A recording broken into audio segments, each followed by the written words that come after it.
Hey, everybody. Wow. Woo!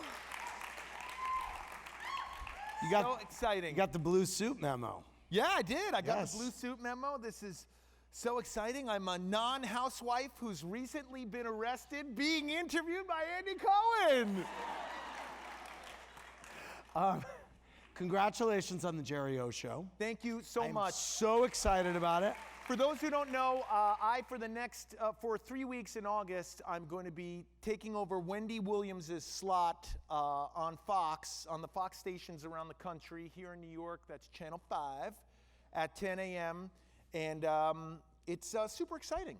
You filled in for Wendy when she was gone, and what did you learn doing that? Because that's, by the way, talk about hard shows.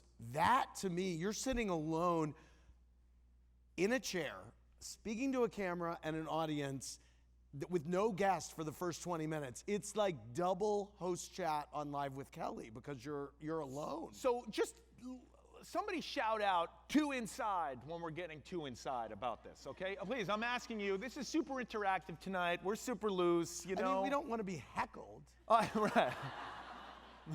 You suck! Right. No, I didn't say that. I said "two inside." But I had hosted Kelly, now Kelly and Ryan, then Live with Kelly. Yes. I had hosted it, I mean, over 100 times, Yes. I would say. And Well, and let's back up because there was a moment where it seemed like you were going to get that job. you know, it's really funny. Well, no. It's funny. That's my wife heckling. Chill out. Take that vodka soda out of her hand, please. Let's not get messy, honey. Okay. Oh gosh. Can I say before the show, I said to your wife, I'm not drinking for a month, and she goes, well, here, have some of this. I go, what is it? She goes, vodka soda. She thought I said, I'm not drunk enough. But I said, I'm not drinking for a month, which is very funny. Right. Anyway. I know I'm in trouble because my wife's heels are off and her flip-flops are on. So Okay. it's on like Donkey Kong. I have to tell this story from the beginning, and I'll try and do it quickly. I was doing a play here in New York, a Broadway play. That's right, I belong up here on 92nd Street. I was acting with the late, great, God rest his soul, Alan Rickman. It was a play called Seminar, written by Teresa Rebeck. It did over I saw you. 300 Wonderful. performances. You were great. It was a very big deal in my life. You showed your penis in that play. Only backstage. He didn't. It was a real highlight. I mean, that's it. You're on Broadway. You're on a hit play. It was. I mean, of course, having kids and marrying you, babe, love you. I mean, if you were to line graph my life, it was a peak. I knew an assistant in Los Angeles whose name was Kelly Burkhart. Now, tell me when this gets too inside. Kelly Burkhart is a young lady that we know who It's approaching inside. who now books Kelly and Ryan, then Live with Kelly and Regis. That's how long ago this was. Okay. And she calls me up, and I'm at a bar. You know, you're in a play, you're trying to get into Bar Centrale. Some nights you don't get in. It's tough to get in there. So we'd go like to one of those Irish places around the corner, but I'm in there, and my phone rings, and it's Kelly Burkhart. And it's about 10:30, and I'm almost as drunk as my wife is right now. And I go, Kelly, what's up? And she goes, and I love you, Kelly. I do love her, but she sounds a little something like this. Hey, I mean, she does sound like this, right? She goes, hey, I mean, she's like an old school booker. She's like Danny Rose almost. She's like, Beautiful woman. and she goes, She really is. She is. she goes, hey, Neil Patrick Harris missed his flight in LA. I need you on the show tomorrow. I need you in at 8 o'clock because we go on live at 9. And I had been on Live with Kelly A lot. Always as what they call a second guest. Tell me if it's too inside. But usually a second guest is like after I don't know, Matt Damon or Jeff Goldblum or Lisa Vanderpump. We got to talk about her. Lisa Vanderpump is the first guest. The second guest is usually like, they usually have 30 seconds left in the show. They don't even want you there because Is they Jeff have to Goldblum a first guest? I'm just, yeah, he is. He's a huge star. No shade. I'm not. Huge star. Humble me on Twitter. It's just a free-for-all. Look at all this shade underneath Andy's chair here. So much shade. Wow, you've been hanging out with the Atlanta crew a little too much, dude. That shade is getting intense. So I'm usually the second guest, and they usually don't even have time for a second guest. A lot of times I'd go there and they'd say like, oh, we ran out of time. We have to do this kitty litter paid ad. I'm sorry. And it'd be fine. I was uptown. I liked everybody. We were all friends. So I was like, sure, I can come in tomorrow. I'll be there. I'll see you then, thinking I was going to be like a second guest. I stay out a little late that night because I'm on Broadway in a hit show, and we're having a good time. And I roll into the Kelly show at, I don't know, 8. The show starts at 9. I roll in like 8:30, 8:45. Usually the show starts. Immediately, Gelman, everybody knows who Gelman is, on me, you know, talking about, hey, you got any stories? And I was like, well, easy, man. Come on, I just woke up. I was like, yeah, I could tell something about Broadway or something. And he was like, okay. Listen, if it comes up, there's this thing in the there's a survey. Do men wear boxers or briefs? Are you a boxers or briefs guy? And I was like, I'm a briefs guy, isn't everybody? Like, what's it like? Why is everybody being so crazy? We have a couple segments and everything. And then they mic'd me up furiously, and I mean, it's crazy how this happened. I have to admit, I was still buzzed from the night before. And they go, you know, the guy comes out, he's really cool, like the stage manager guy, and he's like, 30 seconds to show, 30 seconds to show. You know the guy I'm talking about? He's the Spaniard guy, he's super funny. He always wears a beret.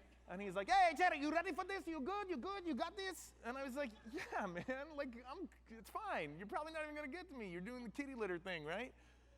And he goes, what? And I went, you're not even gonna get to me. I'm like second guest. And he went, no, you are hosting the show with the Kelly today. That's who told you? And then what happens is he goes, 10, 9, 8, and then Kelly, I'm not kidding, you've done this show, comes out of her room. And it's like, hey, how are you? Are you ready to do this? 5, 4, 3, 2. And I go, Kelly, I thought I was second guest. 1, hey, ladies and gentlemen, it's a Jerry O'Connell and Kelly Lippa. And I went out there. Is he the announcer for the show too? No, but the accent seemed to be working. Okay. I don't know, just go with it. But it was a crazy experience for me. Well, you had a great story to tell on your first day co-hosting. What, that you thought you were the second guest. I didn't admit to it there. I know I should have, but it was like my first. That would have been brilliant. I know. But you did it many times, and you became, Kelly loves you so much. Right. And I love Kelly very much. And so was there a point where you thought you were going to get that job? So what happens is, we all know Kelly had a co-host, then didn't have a co-host. Right. Listen, it happens. People get divorced. Look, it happens. Yeah. Everybody. And it's so funny. The first time Kelly was looking for a co-host, I had gone and co-hosted a bunch of times. I'd get a call, like, I'd usually get a few days notice this time, but Kelly would be like, hey, I need you to come co-host. You understand? You're co-hosting. And so I'd done it a bunch of times, and then when Michael Strahan got that job, and he's great at what he does and everything. One of my representatives called me up and went, hey, I got to tell you, they asked a couple times about your availability to do that. And I went, what? No, at this time I'm acting in a TV show. I went, really? And they went, yeah, they asked a couple times. They were kind of interested. And I was like, wow, I guess, oh God, could I have done that? I would have had to talk to the missus about moving to New York and doing all that stuff, but yeah, I guess I could have done that. Michael and Kelly are going to be on forever. Nothing else. That'll never come up again. I mean, once you're in that golden job, like, forget it. Like, right. That's for the next 30 years. And then it ended before you knew it. And that same representative called me up and went, I'm pretty sure this is your job to lose at this point. And I knew at that moment, I was like, I'm never going to get this job now. Really? Yeah, I was Really? just like, hey, man, you shouldn't have said that, man. Right. It's like, you're an actor. Like, you know, I always pick up pennies when they're on their heads. I never walk under ladders, which is weird because there's so much construction in this frickin' town. And like, I always scratch the roof with yellow lights. And like, actors were just like auditioners in our heart. Like, and I just knew I wasn't going to get it at that point. But that said, when I do have to say, when I did a lot of episodes with Kelly, I famously did the Halloween episode, which I learned so much, not only from Kelly, but from Gelman and from everyone who works on that show. It's run like such a machine. It's just, and they're just nice people. They're just kind people. And I do have to admit, when I did not get that job, and my wife will attest to this, like I wasn't like depressed, you know? I mean, I don't want to say that, but like, you know, I heard you watched it like watching an ex-girlfriend. Well, listen, you like, first of all, no one watches an ex-girlfriend unless they're a psycho. You can go Well, on but their Instagram page, Andy. You just watch click on through your Instagram. Your ex-girlfriend isn't usually being broadcast into your home. I did watch it a lot. You know what? The only weird thing is that it was a little bit public. So if I went to the supermarket, people would be like, "Oh, young man," and I'd be like, "Yes," and they'd be like, I thought you were gonna get that job, but guess you didn't have enough Twitter followers." It was, so I don't want to say it was I was never embarrassed. Like, I always left my house. I mean, Good. I showered. I wasn't like, step. I wasn't Now- like dropping my kids off at school and being like, So- but my kids did say to me a couple times, like, "Dad, did you lose a job to Ryan Seacrest?" And I was like, "Well, yeah." How did that feel? And they were like, "Wow." So How did that like, feel, Jerry? well, I had to explain to them how Ryan Seacrest is better than me, and like it was super awkward, and how he's the alpha, and I'm You ever not. competed for a woman with Ryan Seacrest? So you We were went both on. gunning for Rebecca Romijn right down there. You went on to sub for Wendy, and then the production company that runs Wendy's show offered you this test So run. hold on a second. So Okay. tell me when this is. Once again, tell me when this is getting too Okay. inside or boring. I'm Got trying that to move memo. it along. But by the way, the best at moving it along in the business on camera, this man right here on Watch What Happens Live. Short. I learn a tremendous amount, not only every time I do Watch What Happens Live, but watching him every night. You'll notice when you watch that show, and tell me when it's too inside, he keeps it moving so fast and furious. I mean, you are in the HOV lane when you're watching Watch What Happens Live. Even for those hour shows, it's just like, get in, buckle your seatbelt, because we're about to go on a Phaedra Parks ride. It's short attention span theater. It's great though, and you So- make it impossible to turn the channel. Let me say what happened with Wendy. I was when my wife and I had our children, well, my wife had them, I was in the room. I didn't look. Almost passed out, remember that? Remember when the anesthesiologist was like, sir, are you okay? Like my mask was going,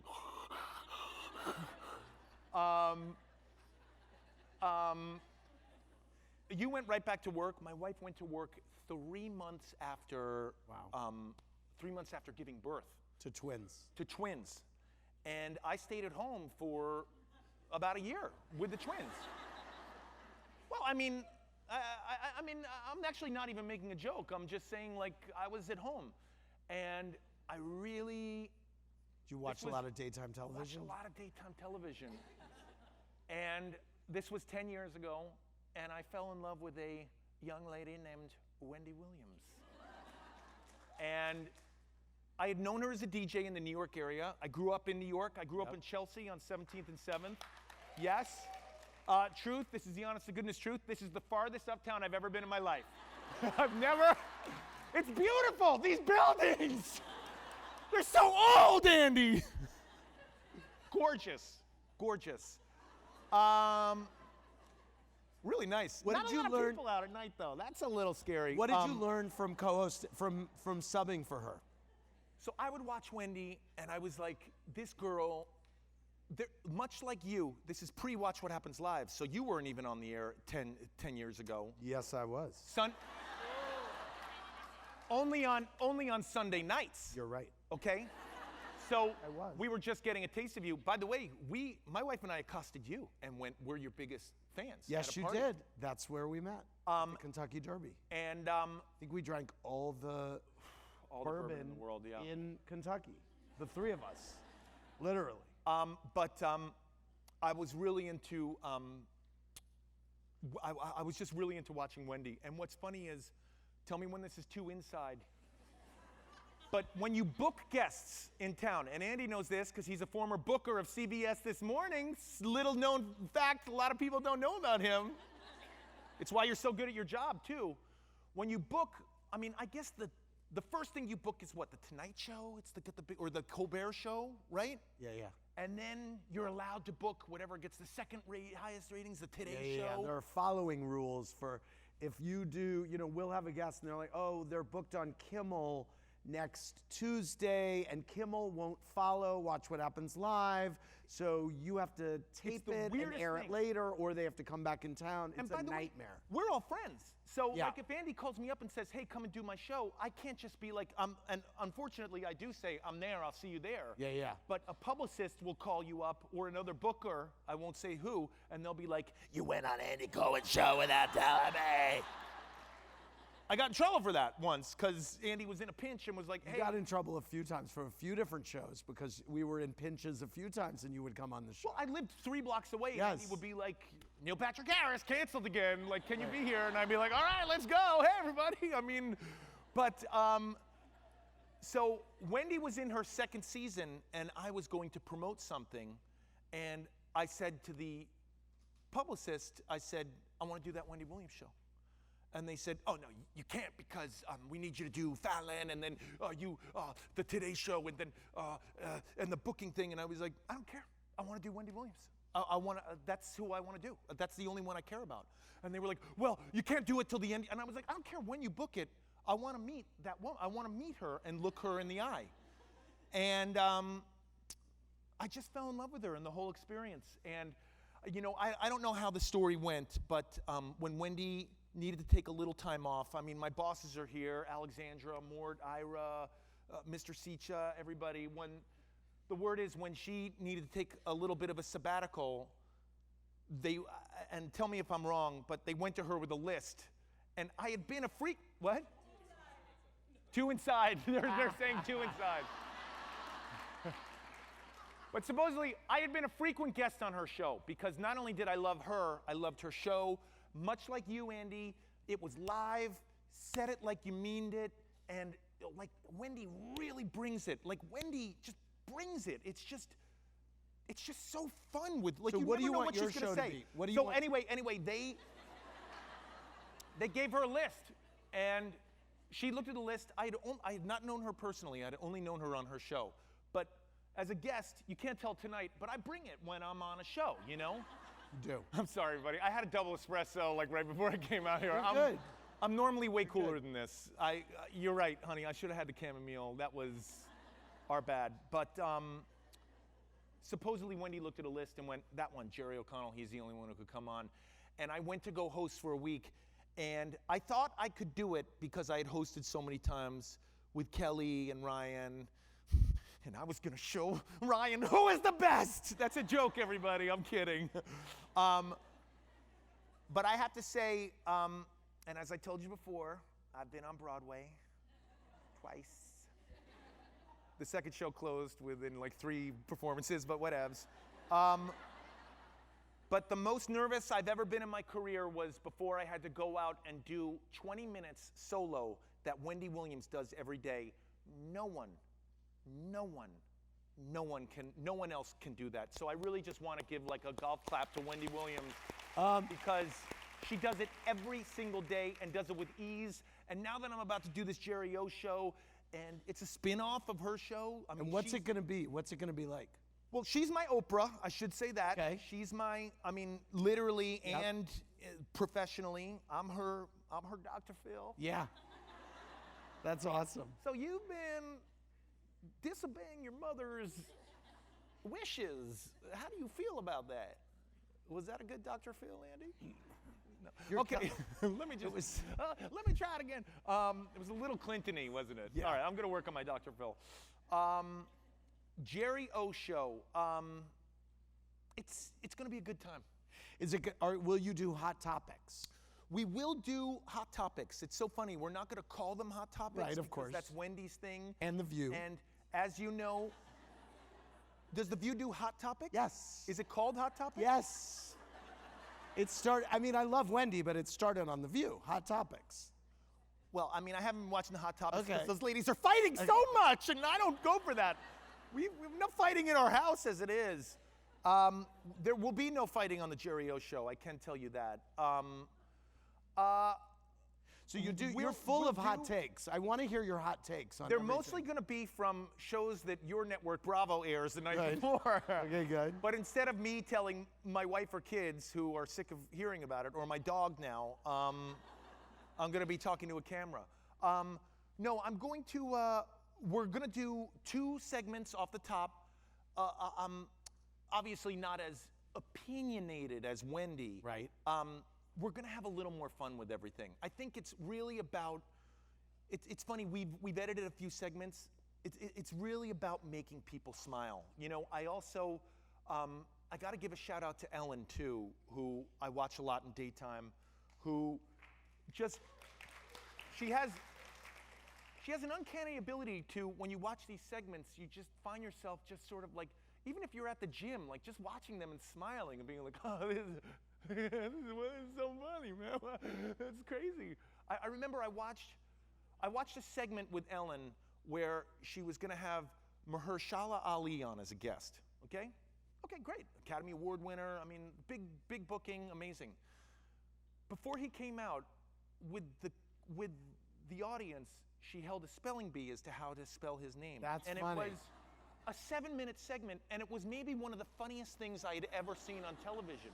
And I was like, that's what I want to do. Yeah. Like stuff like that. And Will you have field pieces? yes, we will have field pieces. And will you little have inside, that means taking a camera out on the street and doing like. Will you have celebrities on? We will have celebrities on.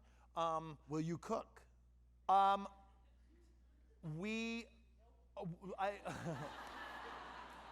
have to admit, I'm not the best in the kitchen. Are there people in your mind? You know where I'm the best at.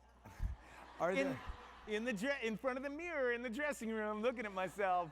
Are there people in your mind that you've thought? Why did my wife just yell, "Not the bedroom"? You just yelled that. Are there people in your mind? Not the bedroom. Are there? Larry. Are there people in your mind where you've thought, I definitely do not want these people on my show, and I definitely do want these people on my show? Like in your mind, you don't have to tell us. Well, I mean, you want me to just have like thought? We're in front of all No, these people. Andy. I'm saying, do you ever watch and be like, oh, I don't think I could stomach dealing with that? Well, yeah, I'm not gonna book OJ. Like, forget about that guy. You know. Now listen, hold on a second. You haven't heard me out. No, OJ, we didn't book you. Get out of here. Are you gonna be live? We are Is going to the be Jerry live. O show live? We are going to be live. This is very important too, and it gets back to Andy as well. There's something about live TV, and I know, it's tough to describe. It just happens. It's just on the floor. There's an immediacy about it that just, I don't know if it's like the performer in me, the stage performer, but there's something about just bringing it, and either it works or it doesn't work, but Right. you went for it. And the thing about it is people do forgive you, and people have forgiven me. I mean, I have nights where I can't read. Last night, I got tweets like, how wasted are you? I haven't had a drink in 2 weeks. My contacts were screwed up. I was like, I could not, I seriously. Andy, as we established, I'm no Dr. Phil, but maybe you should start drinking again. Yeah, right, honest. But you know. But like not like hard stuff, like just like a little. But you What? know, Love you, thank you. but you know, But people are more forgiving when it's live because all you have to do is say, we're live. I mean, it's fun. It's exciting. Andy, when things mess up on your show live, and they happen a lot because you go for it with bits and games and stuff, it is the funniest. Oh yeah, I don't wear socks anymore now that I'm a host. Yes, good. I used to wear socks, but everyone was like, socks gotta go. Let me ask you this. Actually, it's not true. I'm wearing baby socks under there. I don't want to get blisters. We're walking around a lot. There's a lot of walking in the city. I worry about the blisters. You get them on the heels. I see them. Yeah. You grew up, as you mentioned, in New York City. Grew up in Chelsea, New York. And did you always want to be an actor? When you were a kid, were you studying acting? I should have said this earlier, actually. When I was 11, I was in a film called Stand By Me about 4 boys. Amazing film. Was that your big break? Of course. Yeah. What were you doing before Stand By Me? Well, I went to school here in New York. I went to PS 41 down on 6th and 11th. What's up? I went to a school called Clinton. It was a middle school here in Midtown. I went to high school. I was in middle school. I went to high school on 60th and 10th at a school called PCS. I love it. What's up? Yes. That's one of my friends from PCS, I guess. I hope. But it's so funny. I was taking an acting class once a week at a place downtown called HB Studios, very famous acting studio. Yes! And it was a kids like improv class. And I was young. I was 9, 10, and 11. And I excelled at it, Andy. And it was so funny. I want to tell you something. I'm not even kidding now, because like this is a therapy session now. Yeah, I'm gonna lay back. I want to tell you, I was like a husky kid. I was like a little overweight. Don't feel bad for me, or don't cry for me, Argentina. I was fine. And I was never that good at sports. I was okay. I was never like that personable. But when I went to this improv class at HB Studios, I was the best. I excelled at it. And people said to me after class, hey man, you were really good in that scene. And it really made me feel good. Yeah. And so there was an open audition for this movie called The Body. And the audition came through, and I went to the first audition with the first casting director, and got a call back, and my mother thought it was my mother had worked with someone who was scammed out of money for photos, for headshots. And she thought for sure it was a scam. And she wanted to get to the bottom of this. And she thought, there's no way this is a real movie. They're gonna ask for money. Just watch, they're gonna ask for money. And I went to the second audition, and my mom was there, and she was like, all right, I think this is pretty legit. And I got a call back to meet with Rob Reiner. And my mom, who directed Stand By Me, and my mom saw it, and she was like, oh my God, holy shit. You're gonna meet with the guy from All in the Family. This is the guy from All in the Family. And so this is so crazy. And I'm very friendly with Rob Reiner and our producing partner, Andy Cohen, and everybody who was a part of that film. In my head, I thought I was meeting Carol O'Connor. I thought I was like, I'm meeting Archie Bunker. I'm gonna meet Archie Bunker. I was like, this is it. So I walked into the audition, and it was really Meathead. And I walked in, and I went, oh. And he went, what? Like, what's going on? And I went, nothing. I thought I was meeting Archie. You're just Meathead. And he loved that. He thought that was very funny, and he still tells the story and all that stuff. But then I got called to a screen test, and there was a guy named Blake Brocksmith. I don't know if he's still around. He was an actor who lived on our street. And my mom paid him to practice the sides of me. She was like, he's got a screen test. I don't know what to do. And can you just work with him? So after school for a week, I'd go over this screen test with him. And it was just a couple scenes, you know? I had a fight scene with who later played Corey Feldman's character in Stand By Me. And Blake Brocksmith, this guy said to me, hey, listen, don't talk to this guy until you get into this fight. And he's gonna come up to you and try and talk to you in audition. Go, I can't talk to you, man. like I'm getting into character, and then I want you to explode when you go in there for this fight scene. I want you to just go lay into him and just pent it up and just go into him. And so they fly me out, TWA, for all you kids, that's an old airline. What's up? They got the new terminal over at JFK, Terminal 5. You should check it out. It's nice. It's a hotel. That's not a paid sponsorship. I was just there the other day. And I remember I went to the audition, and Corey Feldman, I mean, we were young. I was 11, and these kids were all like 15, 16. But he like came up to me, and, you know, teenage boys, and he was like, "Hey, what's up? I'm Corey." And I was like, "Hey, man. Can't talk to you, bro." And he was like, "What?" And I was like, "I can't talk to you, bro. I'm just gonna save it. I'm gonna save it for the scene." And he was like, "Are you kidding me?" And I was like, "No, bro. I can't talk to you right now. Can't do it. Not gonna do it." And I went in there and I got the role. Do the movie, such a great we shot it over the summer in Eugene, Oregon. First of all, I had never been west. I mean, I grew up in New York City. Like, Central Park was like where the wild things are to me, you know? I'd be on that rock and I'd be like, "I'm in nature!" Oh! And so I go to Oregon and I'm like, "What the F is going on around here? Look at these trees, Mom." And my grandparents came with me, and they were from Jersey, and like they were into, like, my grandfather had a buffet thing, so on sets they put out the food, and he was like, "What the F is this? It's like a cruise." And it was such a great summer, but most importantly about the summer, I had been called, you can't tell from tonight, but back then they called it hyperactive. That was like the word. That was a word I always heard in like parent-teacher conferences. "Your son is hyperactive." I heard Ritalin like thrown around a little bit, and like, you know, he's disruptive. He speaks without raising his hand. It was just words I had heard my whole life, and I knew it was always like ringing in the background, and I just couldn't control it. And all of that behavior, when I got to a movie set, was not only celebrated, it was encouraged. Wow. And Rob Reiner told me, like, go, like, trust that, keep going. I want to see that. Like, do more in the scene. That's it. That's what I need. I need you to be that person. And I found it to be the most freeing place in my life at the age of 11. And I knew it was something. It was the only place that I felt just like me, you know? Wow. And it's funny. I came home then, and my parents, my father didn't come. He was working in the city. And my father's really funny. He's an English guy. I love him.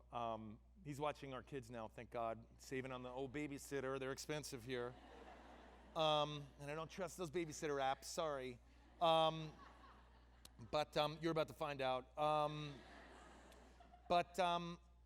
It's so funny. My father said to me, I came back from shooting, and I was like, "Oh, Dad, it was so much fun. Like, it was just so great. We shoot a master, like a wide shot, and then they go in for coverage, like close-ups, and they want you to be more quiet in the close-ups, but they want you to play it bigger in the masters, and it was just so fun." And my father is English. He's a really funny dude, too. He was like, "You know this movie will never be released, right?" And I was like, "I'm not kidding." I was like, "What?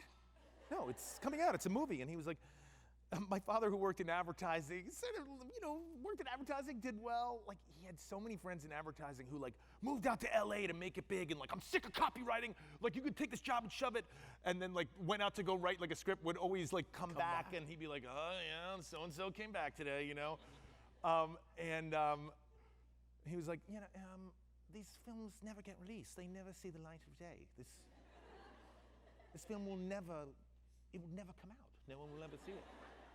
And I remember thinking, like, "Oh, what a bummer. Like, I really would have loved to have seen this, you know?"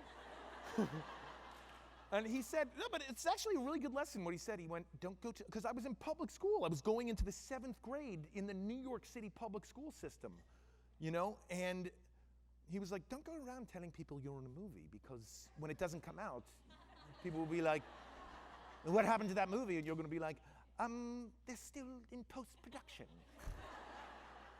And it will be a lie. It's just never coming out. So enjoy the experience, and that was it. And so I literally forgot. I kind of went, all right, well, that's a bummer, but I had fun, and someday I'll get back to a set, and all right, back to the New York City public school system. So listen, so the next summer, the film comes out. Now, they released that film. It was really funny. They released it right around this time. I don't know much about how films are released. Some of my bosses will probably know better, but it was a limited release, so only like 7 theaters in the country to see how it was going to do before they went wider. And I saw it at the old theater next to Alexander's. Yeah! New York! Old school department store. Not there anymore. I think it's a Dylan's Candy Shop now or something, right? Next door to Alexander's, and I went with my grandparents who went to the screening. Who went to the shoot? Who went to the shoot with me? And there was no like premiere or anything. And we saw the noon matinee, like the first showing of it. And we went in there. The theater was empty, right? Which was a bummer of a sign, you know. But it was just so amazing to see the film. It was great. It was a lot of fun. And we were walking out of the empty theater, and the lady who sold us our tickets went, "Hey, hold on a second. Were you in that movie?" And I said, yeah. My grandfather was like, oh yeah, they had food, you know. And the lady said, "What? You're crazy. Come on. Movie stars don't have to pay." And she gave us our money back. And my grandfather couldn't stop telling people that they gave us our money back. And she stopped me before I left, and she went, "Hey, that was a good movie." And I said, "Yeah, thanks. We had a lot of fun doing it." And she went, "No, that's gonna be a hit. That movie. I see all these movies, and that's gonna be a big movie." And it was like a life-changing. It was like literally like a life-changing moment after that. You know, it was a big time. Oh, little known fact about my grandfather: mayor of Jersey City, 1956 to 1960. So if anyone needs a get-out-of-jail-free card over across the river, come talk to me. I know people. You got a little choked up telling the end of that story. Yes, well, I'm older. Everybody's passed on now. Yeah. So you were off like a rocket ship after that movie, and No, I wasn't. I mean, no, but the nothing movie really was, happened after that but movie. the movie was. The movie was a big hit. I mean, nothing. I mean, literally nothing happened after that movie. I didn't even have an agent, to be honest with Really? you.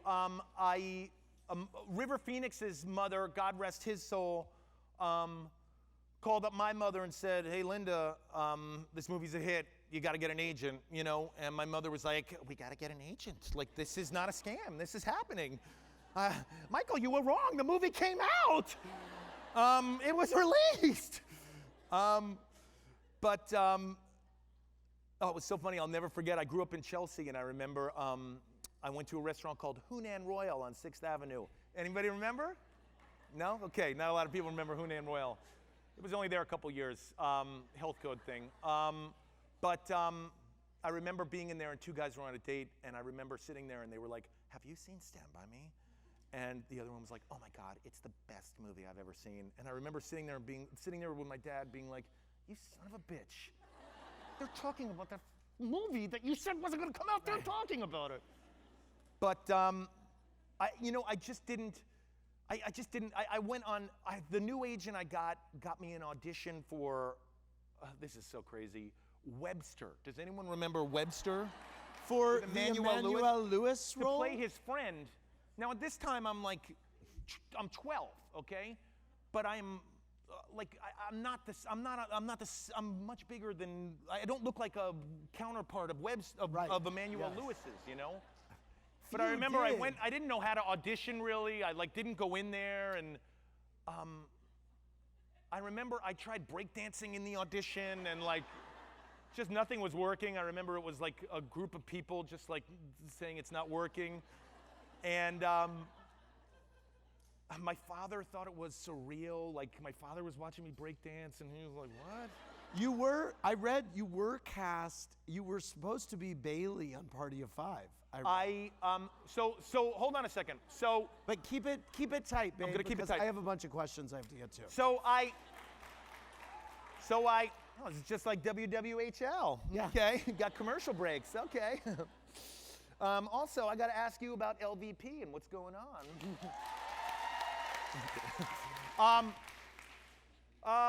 Were you cast in Party of Five? I sadly did not get that role in Webster. Didn't work for a few years. Remember seeing, this is a little weird, but since we're having a therapy session, remember seeing Will Wheaton, who was also in Stand By Me, Corey Feldman, who was also in Stand By Me, and River Phoenix, God rest his soul, also in Stand They By all Me. became big stars. Watching their careers blow up, and I remember feeling like jealousy for the first time. Right. Like being like, I remember going to see Lost Boys, and there's a scene where Corey Feldman rides a bicycle, and I love Corey, I see him a lot, he's a good friend of mine, but he had to stop his bike at a curb and go on his tiptoes and put the bike up and then go and then continue riding, and I was like, why aren't I doing that part? I could have like popped a wheelie up that curb, and like, that should be me up there. And I remember feeling jealousy, and it's not a good feeling. Yeah. And it's a weird feeling, and no one should ever feel it. I went to college here in New York, NYU, class of 95, what's up? Tisch School of the Arts, studied dramatic writing, and auditioned, started to really get back into acting through commercials. I don't know what the commercial business is like now, but back then you went on about 5 auditions a day, and it would be me and Adrian Brody and like the usual suspects all going from one audition to the next. You're usually all taking the train together and going up places. There was a big casting place on 20th called 3 of Us where we'd always go, and I started to book and make a lot of money in commercials. And I became very good at, because you're going on 20 auditions a day, and literally you have 30 seconds, you come in, you read like the line, like, I love Entenmann's cookies because they're so soft and chewy in my mouth. And like realizing that I had to do something different than Adrian Brody was gonna do. So I'd come in and be like, whoa, I just ate an Entenmann's cookie and it tasted pretty good in the old mouth. And you'd see clients go like, what, who is this guy? Yeah, him. And you'd see them like, so it taught you to, this is gonna make me sound cheesy as if I haven't already, but when the Sox gave it away, it taught me to like capture a room a little bit, you know, like to do it in 20 seconds, you know? And I then started to go out for pilots, you know, TV shows, the first episodes of TV shows, and I came very close to getting cast as Bailey in Party of Five, or as I call it, Fiesta del Cinco. And they, Fox, ironically enough, the network that the Jerry O Show is gonna be on. Those are my bosses over there. 10 a.m., 11 a.m. in a lot of markets. They cast me in, and they had another pilot, first episode of a show that they fired the lead on called Sliders, which was a sci-fi show I did for 5 seasons, and they flew me literally the day of to go do that pilot, and it got picked up for 5 seasons, and that was right as I graduated for 5 college. seasons? I graduated. That was on for it's 5 a joke, seasons? I know it's graduated. That was on for 5 seasons? Yeah, 5 seasons. Wow. And that sort of got me like a Hollywood agent, and that's when I sort of got off. What is it about the Housewives what is it about the Housewives that helps your relationship with Rebecca? The Housewives Because I've linked heard you- my wife and I together. Listen, once again, we established I'm not Dr. Phil. No, I just saw that note. It said, get him off stage. No, it said, what's going on with LVP? Jokes. Andy, you don't like that question every time I say it. I love it. Okay. I know you're not supposed to do this, and we established I'm not Dr. Phil, so I have no right to talk about relationships, but my wife and I do have a large television in our bedroom, and the housewives really bonded us. And early on, Orange County housewives. And when your show would come on Sundays, it was a real treat for us. And we had not really, the only mutual friend we had was Cynthia Rowley, the famous designer here in New York. Yeah. And we were just such a fan of yours. You brought it. It was a little bit Robin Bird, old school Channel J reference. It was, You guys watch them all? Do you watch all the Housewives? we Are there don't any watch, cities- Do you watch Potomac? we do not watch Potomac. I'm so ashamed. I'm sorry. Sorry to hear it. Sorry. Okay. Listen, you want to blame somebody? Blame my wife. She's right there. I wanted to put it on DVR. I'm kidding, honey. Okay. We have a. We do not watch Potomac, and we do not watch Après Ski. No one watched, which is why it's Bravo gone. Zinger! Okay, Boom! I want to run through some audience questions. What's your Housewives tagline? Do you have one? Oh yeah, let's stand up and do it. Oh, okay, you ready? Always look out for number 1, and don't step in number 2.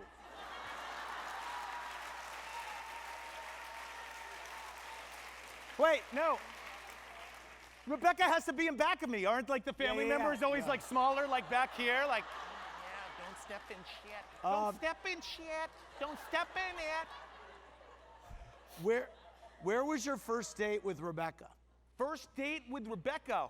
Woo! This is gonna be everybody get into a little time machine because we're going back to 2004.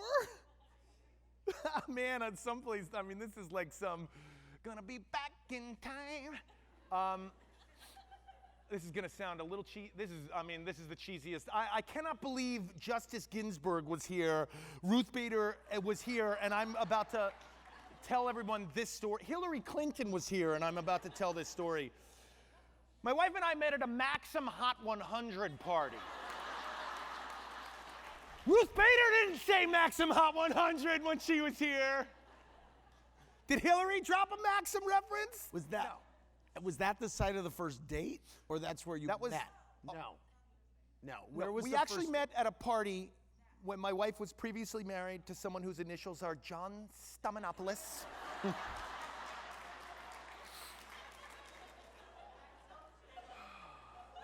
Oh man, you don't know the trouble I got into when I came on your show. I do know. So I let's came change on the Andy's subject. show. No, we got to tell this story. I'm trying to help you out. I got to tell this story because it's a Watch What Happens Live story. I'm doing a Broadway show. That's right. That's the third time I've referenced it. It's not. It's not. What? Go on. I'm doing a Broadway show, and I check my phone at intermission. I know you're not supposed to do that and stay in character, but whatever. I'm not Christian Bale, okay? And I'm going through, see what's trending, see what I'm missing out in the world, right? We're intermission. We're back in 5 minutes. Boom, 911 from Andy. I need you to come on the show. I need you to come on the show. Guest just backed out. We start at 11. I get off at 10:30. I was like, I'll be there. Boom. Super fun. Remember I wore tux? Yes. Yeah, because my character in the play wears a tux, and I was like, oh, I'm gonna wear my tux. So I went to the costume designer, and I said, listen, I gotta go do something afterwards. Can I borrow the tux? And the costume designer was like, no, not at all. You can't just take a costume. And I was like, I'm going to do Watch What Happens Live. And he was like, you could take it if I go with you. Remember he came? So I go down. I rush downtown. We go down there. We're so excited. We're so excited. Man, this is exciting. We're going to come on, go on there. Like literally 5 minutes to airtime, we get there. Boom. The other guest is Lori Loughlin of, well, formerly of Full House fame, now of college admissions fame.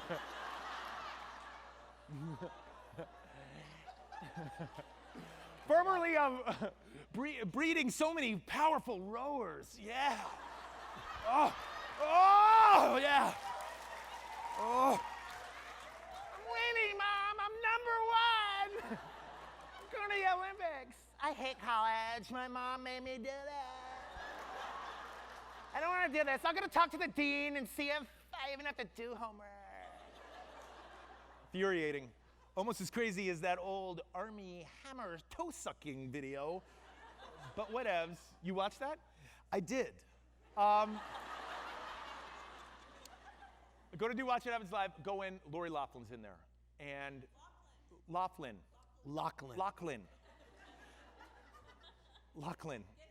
Okay, Lachlan. Well, she's about to be locked up, Lachlan.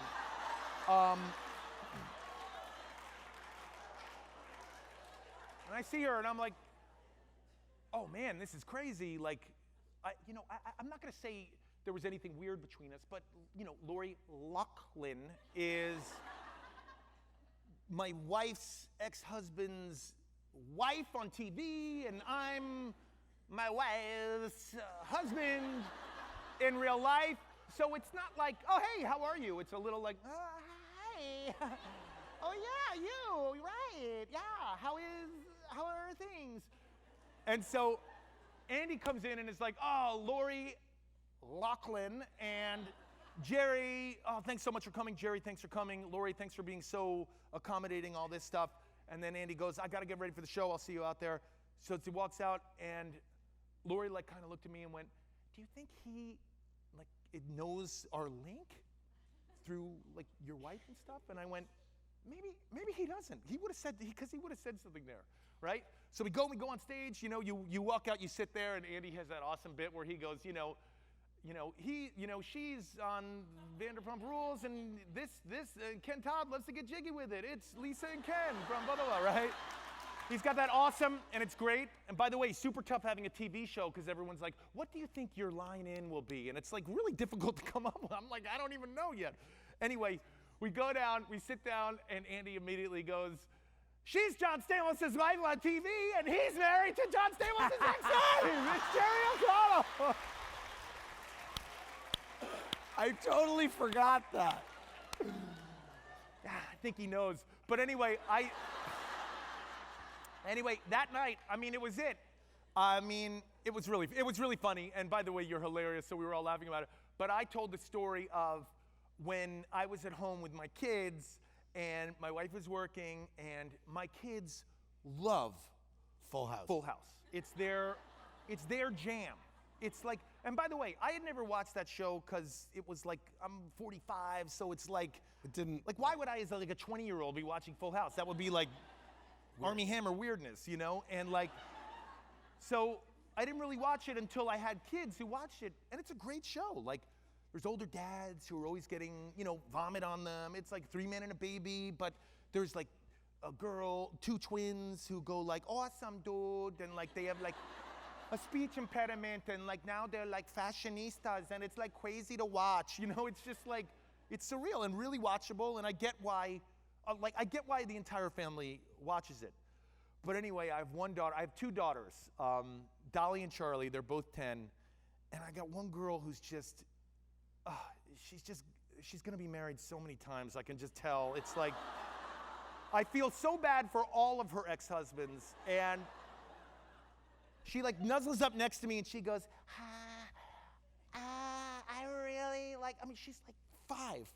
She's I really like Uncle Jesse. And I was get out of here. No, come on, get off me. And she was what?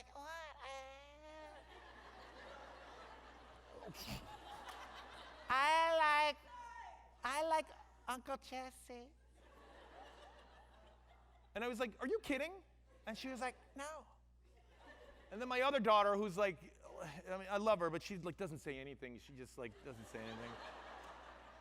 That's Charlie. I was hey, Charlie, come here. And she's oh, what? And I opened up my computer and I was I'm gonna show you girls something. I was how do you feel about Uncle Jesse, Charlie? And she was I like him. And I was I'm gonna show you girls something, and it's gonna blow your little minds away. And I just Googled, they're out there. It happened. It was a beautiful wedding, honey. I Googled Romaine Stamos wedding. Enter images. And my one little promiscuous daughter was like, oh my God. Mom was married to Uncle Jesse? And I was like, yeah. And she was like studying it, and she was like, Mom was married to Uncle Jesse? And I went, yeah. And then she turned to me with tears in her eyes and went, why isn't Mom still married to Uncle Jesse? I don't know. Gotta ask her. They tried counseling. You told that story on the show, and it got picked up, I believe, everywhere, right? It was... Right. Two inside. Okay, sorry. I should have allowed my wife to jump in.